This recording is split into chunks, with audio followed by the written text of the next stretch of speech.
நம்ம வந்து பிக்கப்பில் தான் வந்திருக்கோம், பாக்ஸஸ் எடுத்துகிட்டு வந்திருக்கோம். ஆல்ரெடி 2 வந்து ஃபிட் பண்ணியாச்சு. ஸோ மீதி இருக்கிறது எடுத்து ஃபிட் பண்ணிவிட்டு, ஸோ இதெல்லாமே அவங்களோட ஓல்டு பாக்ஸு அவங்க கொண்டாந்து வீட்டிலே கொடுத்துட்டு, ஸோ பீஸ் மட்டும் வேணும்னு சொல்லி கேட்டிருந்தாங்க.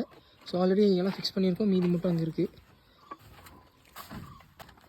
ஸோ இப்போ வந்து அந்த காஃபி தோட்டத்துக்கு வந்து பாலினேஷனுக்காக ஹனிபி பாக்ஸ் வந்து ஃபிட் பண்ண போயிட்டுருக்கோம். ஸோ உங்களுக்கும் இந்த மாதிரி வந்துட்டு கொல்லிமலையில் இருக்கட்டும், இல்லை எங்கேயா இருந்தாலுமே இந்த மாதிரி பாக்கு தோட்டம், அப்புறம் வந்து இந்த ஏலக்காய் தோட்டம், காஃபி தோட்டம், இந்த மாதிரி இதுக்கு வந்துட்டு பாலினேஷனுக்கு வந்து ஹனிபீஸ் வந்து ஹனிபி பாக்ஸோட வேணும் அப்படின்னா கான்டாக்ட் பண்ணுங்கள், டிஸ்பிளே நம்பர் வரும்.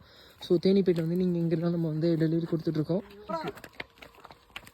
ஸோ தேனிப்பேட்டி வந்து நம்ம இந்த அடர்ந்த காட்டுக்குள்ளே தான், இந்த காஃபி தோட்டத்தில் தான் நம்ம இன்ஸ்டால் பண்ண போகிறோம். தூரமாக பள்ளம் மேடு காடெல்லாம் தாண்டி காஃபி தோட்டத்துக்குள்ள வந்து போயிட்டுருக்கோம். ஸோ உங்களுக்கும் இந்த மாதிரி வந்து கொல்லிமலையாக இருக்கட்டும், ஊட்டியாக இருக்கட்டும், கொடைக்கானலாக இருக்கட்டும், ஏற்காடாக இருக்கட்டும், இந்த மாதிரி காஃபி தோட்டம், ஏலக்காய் தோட்டத்துக்குலாம் பாலினேஷன் வந்து ஹனிபீஸ் வேணும்னா மறக்காமல் கான்டாக்ட் பண்ணுங்கள். இங்கே பாருங்க அந்த பெப்பர் இருக்குது. ஸோ நாங்களும் எவ்வளோ பள்ளம் மேடு காடெல்லாம் தாண்டி போய்கிட்டே இருக்கோம், டோரா பூஜி விளாட மாதிரி. ஸோ பூ வந்து பாருங்கள் சூப்பராக பூத்துருக்கு. ஸோ இது மாதிரி காஃபிக்கு வந்து பாலினேஷனுக்காக தான் கேட்டிருக்காங்க. பூ செடி இருக்குது, இதுக்கு தான் வந்துட்டு மெயினாக இப்போ வந்து பார்த்திங்கன்னா பூ சீசன். பூ பாருங்க எந்த அளவுக்கு நம்ம வீட்டில் இருக்க மாதிரி மல்லிகைப்பூ மாதிரி பூத்துருக்கு காஃபிங்க.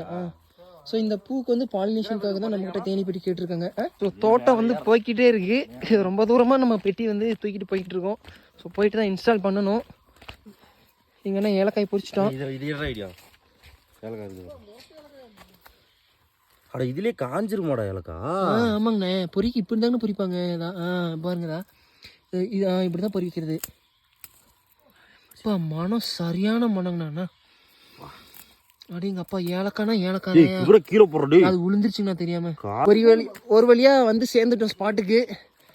பள்ளம் மேடு திரும்ப மேடு அந்த மாதிரி இடத்துக்கு 2 கிலோமீட்டரா பெட்டி வந்து பார்த்தீங்கன்னா நம்ம இன்ஸ்டால் பண்ணியாச்சு. ஸோ அங்கே ஒரு பெட்டி, அங்கே ஒரு பெட்டி, அப்புறம் இங்கே ஒரு பெட்டி இருக்குது.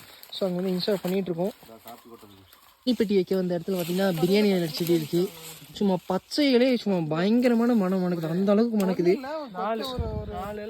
அண்ணா வந்து பார்த்தீங்கன்னா இந்த கீழே ஒடிச்சு போட்டுக்கிற இலையை எடுத்துகிட்டு போங்க, சும்மா தான் கிடைக்குன்னு சொல்லியிருக்காரு.